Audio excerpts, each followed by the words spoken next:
Welcome to Destination Dive. I'm Jennifer Gray. As the public becomes more aware of stressors placed on our environment, we're all looking to make a difference. In the Florida Keys, you can find a number of unique ways people are giving back, from underwater photography to saving lighthouses and helping our servicemen and women. Giving back has become a passion.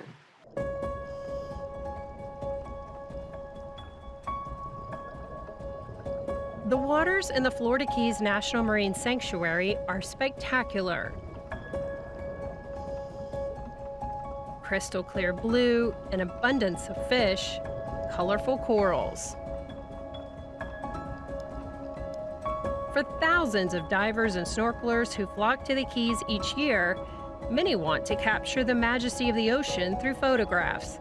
Stephen Frank, one of the foremost underwater photographers in the world, is a Key Largo resident. If we're going to go to Key Largo, what is the story of Key Largo for somebody who's never been here before?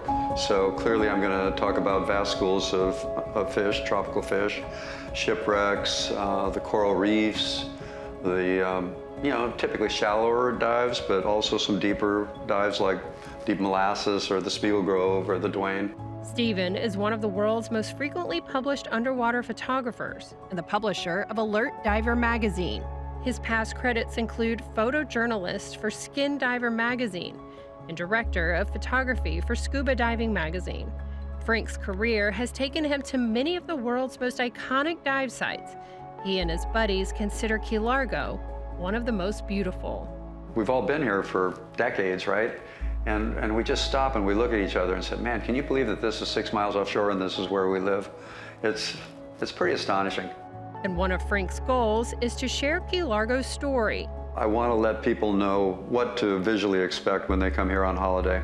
For those underwater shutterbugs, Frank shares his top spots and what to expect. For example, we would start out diving Fire Coral Cave off the south end of Molasses Reef. Why is there an abundance of fish? It's all about going with the flow. I'm going to go where I know there's consistent flow, which creates filter feeders, which creates a lot of schooling fish activity, and that's Fire Coral Cave. I think the most critical thing, and any underwater photographer will tell you, first of all, get close. But use caution.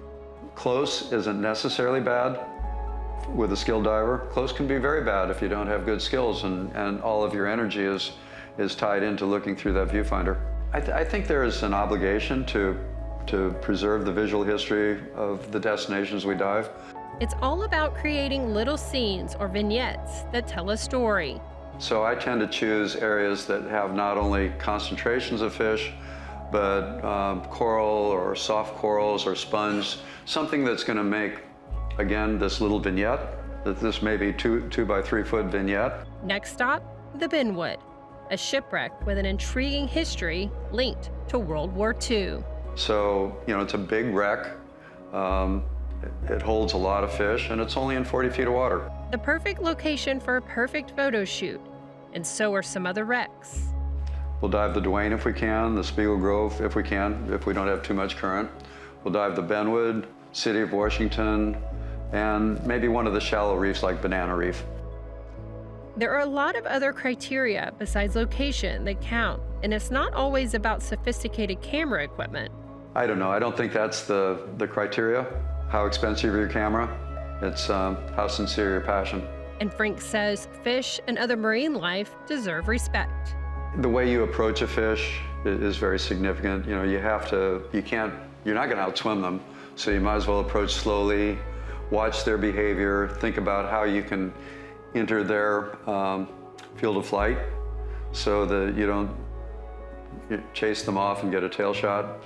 So proximity, technique, and philosophy. And that technique includes lighting. We have to take artificial light with us to bring these beautiful colors back. So get close, use strobe, and it seems weird, but there's a little zen to underwater photography. I think there's a reason I don't eat fish. I want them to know that I'm on their team.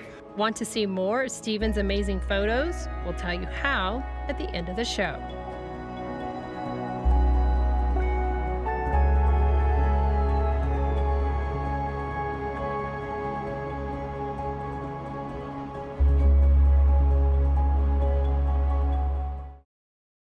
An iconic lighthouse rests 4 miles off the coast of Islamorada.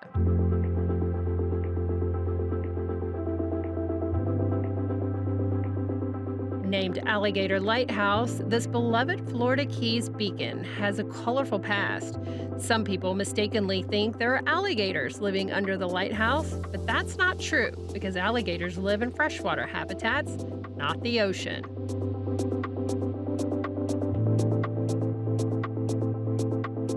Alligator Lighthouse got its name from the USS Alligator, a ship which was fighting as an anti-slavery, anti-piracy ship. So they were working for the good, and it sank in that area in 1822. They didn't get around to putting a lighthouse there until 1873.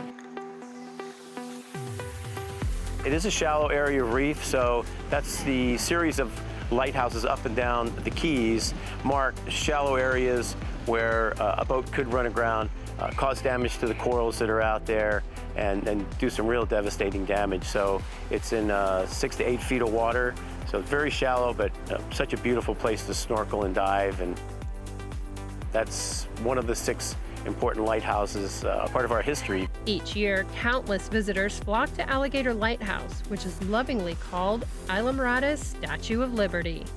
We like to call Alligator Lighthouse our Statue of Liberty because it stands tall and proud for 150 years, 4 miles offshore of Islamorada. It's one of the most special places in the world, I feel. Alligator Lighthouse is just an amazing, amazing place to spend the day. Just a 30-minute boat ride from shore, the water is amazing. Whether you're diving, snorkeling, or just hanging out in the water, it's always an adventure. There are over 500 species of coral and fish that live in this small area. There was a study done on the reef, and it had the most species of fish and corals in all of North America. So it is quite a special place, and we need to keep it a special place. The lighthouse, Alligator Lighthouse, provides a lot of the structure and shade and safety for a lot of the species of fish that live out there. Alligator Lighthouse is located on Alligator Reef, which is a Florida Keys National Marine Sanctuary preserve area. The spa, vibrant marine life, living coral, and gorgeous water are the reasons why this Islamorada landmark is a true gem. One way or the other, you want to get out there and you want to see that lighthouse, even if you don't get in the water. Over the years, this 136-foot-tall historic site has fallen into disrepair. Weathered and rusty, Dixon and his grassroots group have made it their mission to bring this Islamorada treasure back to its original beauty. But that takes money, and a lot of it. This multi-million-dollar project will take years. We need to raise $6 million in the next 6 years to save Alligator Lighthouse. It's not a cheap project. It is pretty involved. It's been out there for 150 years, so this is not an inexpensive project by any means. This whole project is 4 miles offshore, which makes it much more complicated than, say, a land-based lighthouse restoration. But for people like Rob, the effort, time, and expense will be worth it. And it's protected our reef, our corals for many, many years, and we hope to keep it there to do so for many, many more years. You can head out to the Alligator Lighthouse by private boat or with a dive operator. And if you'd like to contribute to the Save Alligator Lighthouse project, we'll tell you how at the end of the show.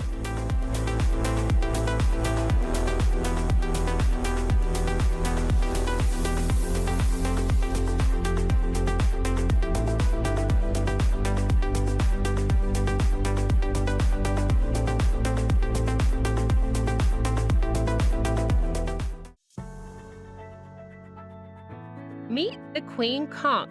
Although they are making a comeback, conch are still illegal to harvest and are considered a threatened species. Located off the coast of Marathon, researchers with Florida's Fish and Wildlife Conservation Commission, or the FWC, are focusing on this slow-growing snail that can live up to 30 years. They're vital to the health of our oceans. they're benthic, they kind of sift through the sediment at the bottom.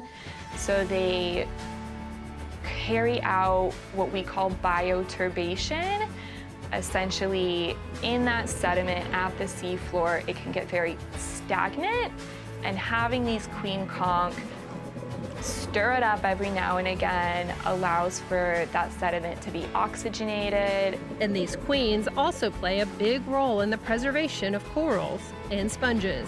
One of their big roles is, as herbivores, they're eating algae, and algae can be very opportunistic, and if conditions are right, they'll overgrow the sponges, corals, gorgonians. So it is really important to have healthy herbivore populations out on our reefs and nearshore habitats. The big question is, why are marine researchers focusing on the queen conch?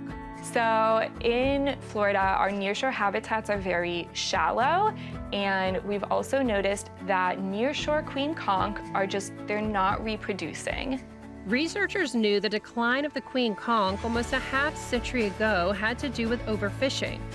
But they're concerned recent summer water temperatures are stifling the snail's ability to reproduce.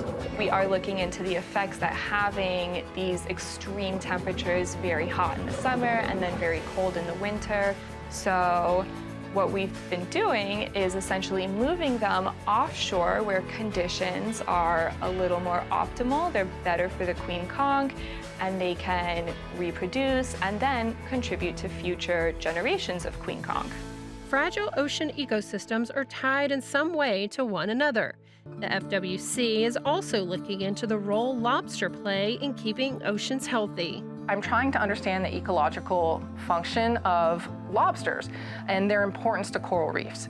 So I'm investigating how, the role of lobsters might change with coral reef degradation. So we know that corals are declining. We know that, our reefs are changing. And through the lens of something like a lobster, can we better understand what's happening to the food web? I think that lobsters are super interesting because they are social animals. Unlike the clawed lobsters up in Maine, these lobsters actually hang out together. They don't fight each other with those nasty claws. They hang out in shelters together. Unfortunately, being in such close proximity may not always be what's best for lobster. Just like with COVID, social distancing is sometimes needed. Lobsters, like humans, can catch diseases from one another. So how do healthy lobsters know how to steer clear? They have sensors, and what they zero in on is another lobster's urine. That's right, their urine. And they release urine into the water column, and their gill parts even help to move that forward into the water column. So it's basically an advertisement to other lobsters saying, hey, I'm a healthy lobster, I'm sheltering over here, or hey, I'm a lobster who is ready and mature and ready to reproduce. Our changing oceans are making it harder for lobsters to differentiate from healthy ones. Lobster play an important role in the health of corals. They feed on the critters that eat them. If they're at the mercy of these snails and fireworms, then maybe there's a way we can biocontrol those snails and fireworms where we know we're going to be doing some outplanting of corals. Off the coast of Key West lies Western Dry Rocks, and more research being conducted by FWC. Western Dry Rocks is a multi-species spawning aggregation site, which means it's multiple types of fish or multiple species of fish that are reproducing there. Seasonal closings allow these fish to congregate and reproduce. If you have these areas that these animals are allowed to reproduce freely and they're protected while they reproduce, then you're going to have fish recruiting to your area in the future.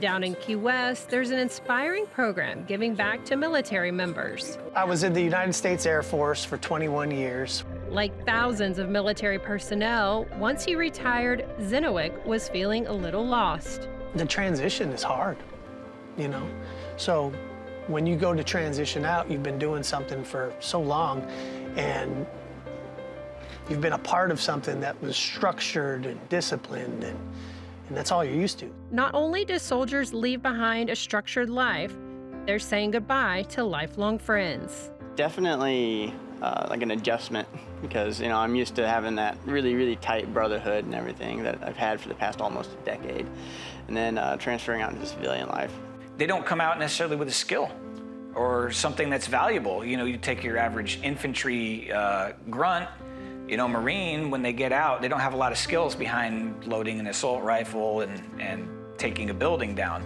Enter SkillBridge, a U.S. military program designed to help soldiers transition to their new lives. Anybody who's been in combat at all needs this program. They really do. It really helps calm them down. And not that they're crazy, but it makes them, it helps them be a better person. It's set up to help people find jobs, find work after the military. Because a lot of people, like before they started doing like SkillBridge programs and stuff like that, they were struggling. When they first got out, they kind of felt lost. So the SkillBridge program helps kind of give them a whole path to follow.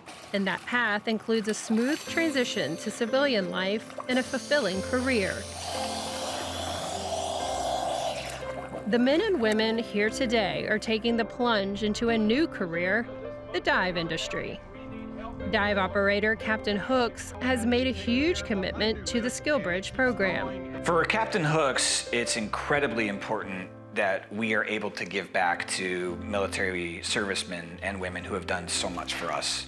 And they've never asked anything in return for it. So for us, supporting the military, giving them a chance to have a second life after their military service is an enormous deal for us.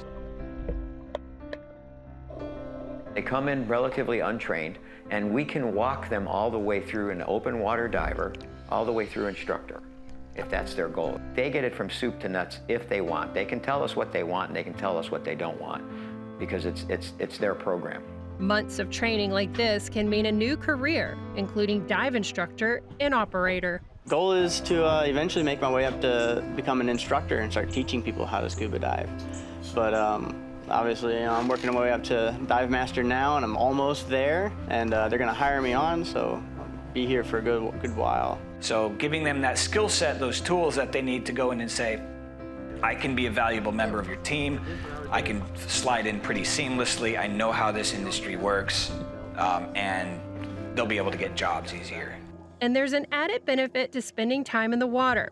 Aquatic therapy, also known as hydrotherapy, can help with everything from anxiety to stress.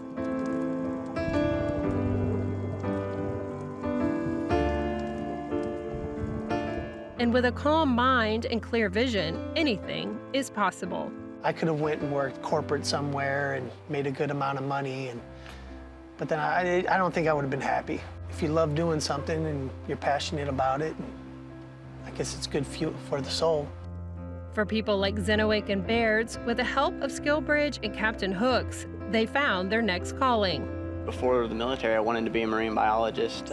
Diving gets me in the water. I get to see all the fish. I get to help other people enjoy seeing nature. Experiencing nature firsthand creates better environmental stewards. Most of them, all of them, become ecologically minded. I mean, they're used to destroying things for the most part, unfortunately. Now they want to give back and help. And through SkillBridge, we can give back to them. Like, they're just gonna give you that training, provide it to you as immediately as, while you're still in, you go to it. So I just can't think of any negatives about it. Yeah, we've noticed a lot of differences in the folks who've come down like straight out of combat tours, and they're retiring and they're getting out of that.